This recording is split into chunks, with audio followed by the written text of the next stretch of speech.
Welcome back to Lantern Letters. We're grateful you've made this a place to return to. This week, we return to the boy from Mailbox Patrol. The last time we saw him, he was still waiting for a letter that had not come. This is Mailbox Patrol, where we left off. He used to run the last stretch home just to see it first. Today, he just walked past it.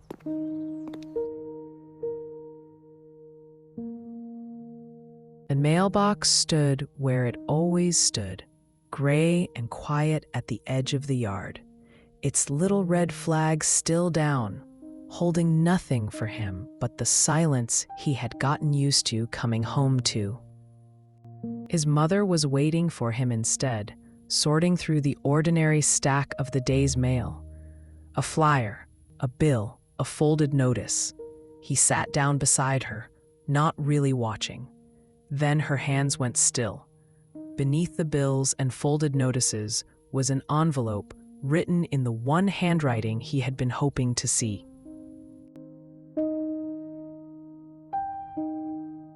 She didn't say what it was.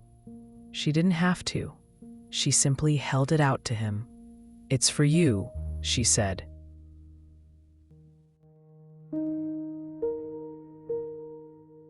For a moment, he only looked at it.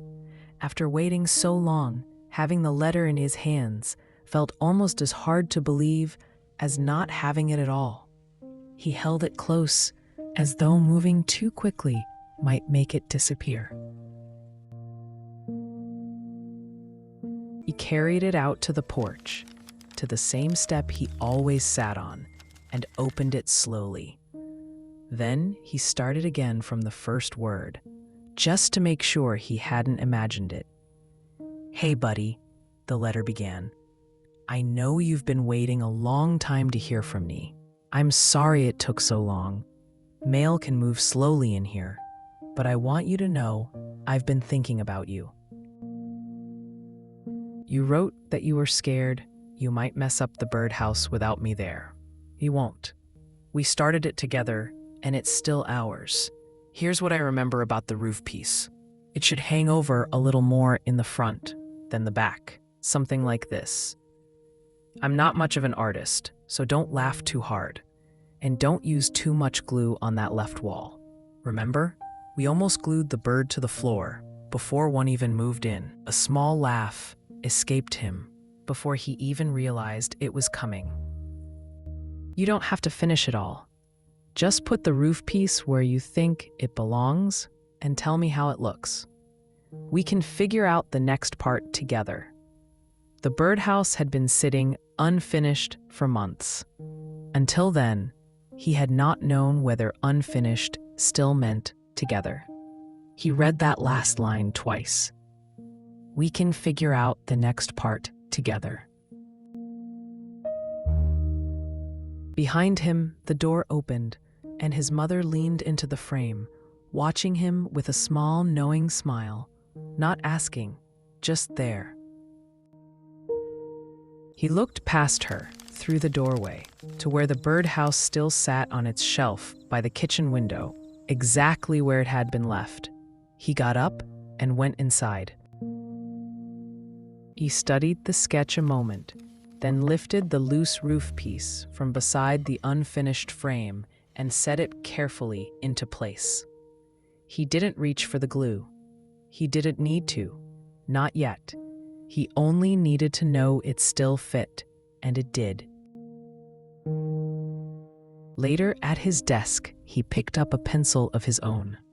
"Dad, I put the roof on. I didn't glue it yet. What do I do next?" He folded the page, tucked it into an envelope. He carried it back out to the same mailbox that had waited with him for so long. This time, he wasn't checking it for something. He was giving it something to carry. He set the envelope inside, raised the flag, and let his hand rest there one more moment before he let go. A mailbox had always been the place he waited, Now it was a place to answer. What they had started together was still unfinished, but it had not been lost. For those waiting in the quiet, join our story at Lantern Letters. If you are waiting in the quiet, you are not alone. Subscribe to become part of our story and turn on the lantern so you never miss a letter.